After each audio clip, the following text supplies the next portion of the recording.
Voltamos com o programa Fórum Legal.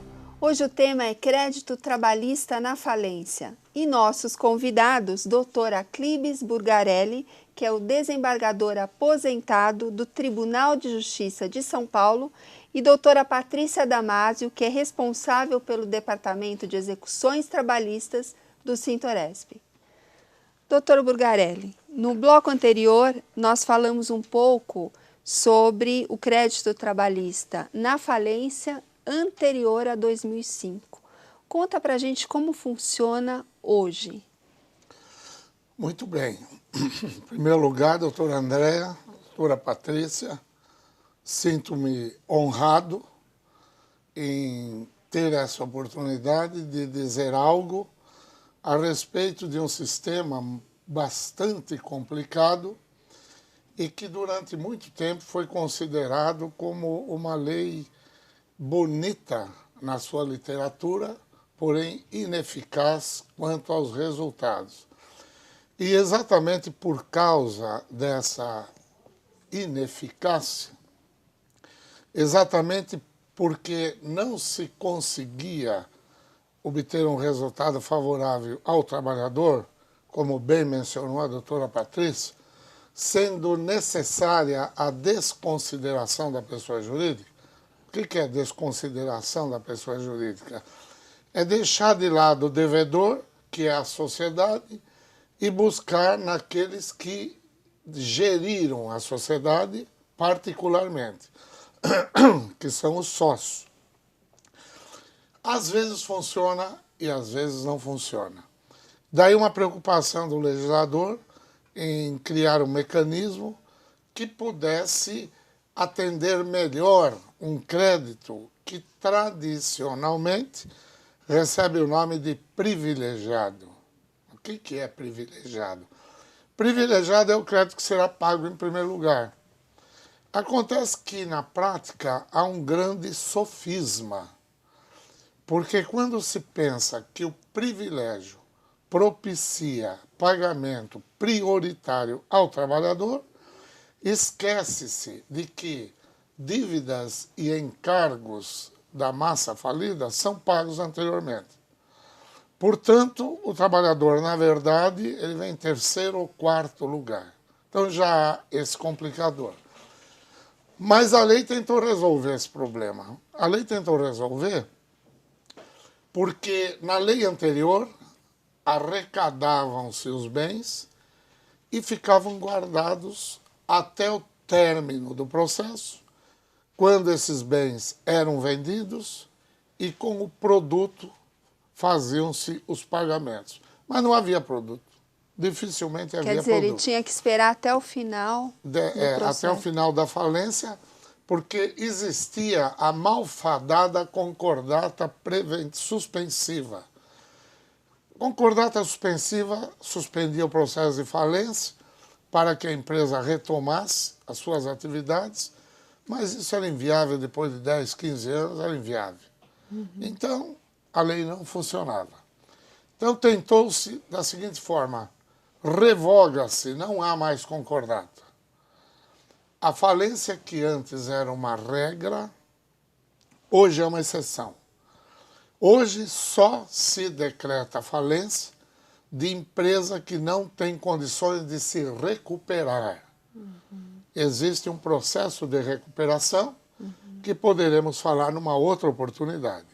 Pois bem, se não houver condições de recuperação, vai para a falência excepcionalmente. E na falência, os bens da sociedade devedora são imediatamente arrecadados. E instala-se uma assembleia de credores que estão sujeitos à sentença de falência para deliberação a respeito de como será feita a venda desses bens. E aí é que entra o crédito trabalhista. Aí é que entra a valorização do sindicato. Aí é que entra a responsabilidade de uma entidade sindical em promover um departamento jurídico suficiente, apto a atender essa demanda.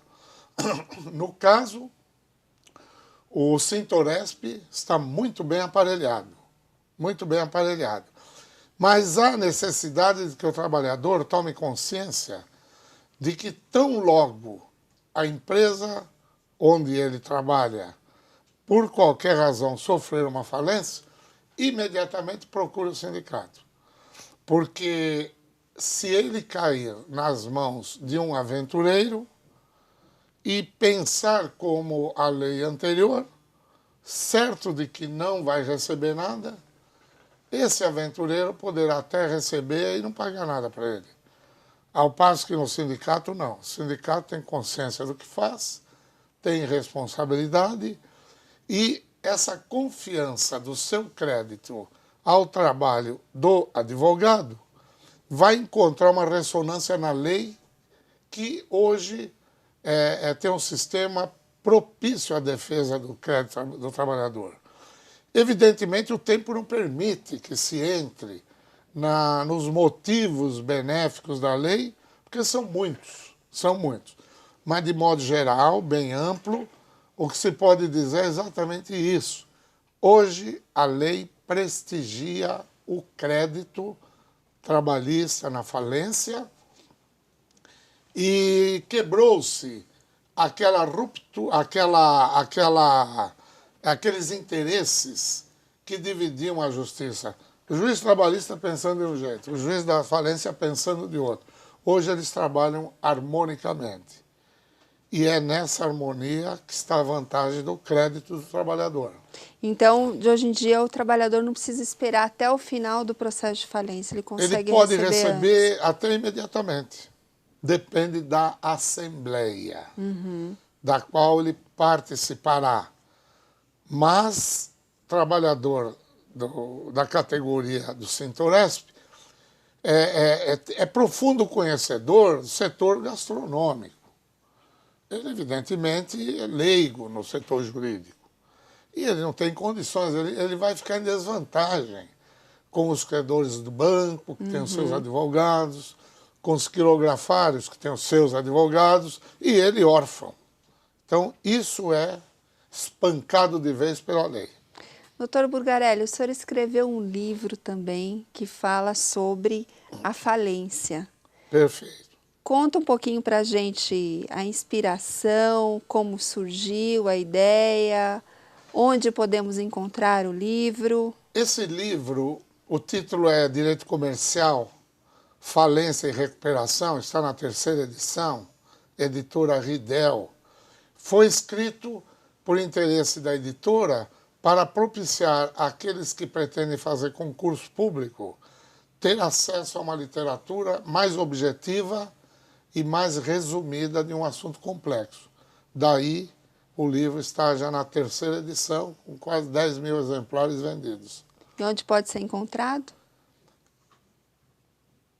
Na própria Ridel, em algumas livrarias, mas com certeza na internet ele é encontrado. Obrigada, doutora Patrícia. Não temos mais tempo, infelizmente, o tema é bem interessante, mas vai ficar para uma próxima vez, estão convidados. Muito obrigado. Obrigada pela presença, obrigada. Chegamos ao final do programa Fórum Legal. Hoje falamos sobre crédito trabalhista na falência. Ficou alguma dúvida? Mande para o nosso e-mail programa.forumlegal@sintoresp.org.br. Quer rever este programa? Acesse o site www.sintoresp.org.br. Obrigada pela sua companhia e até mais.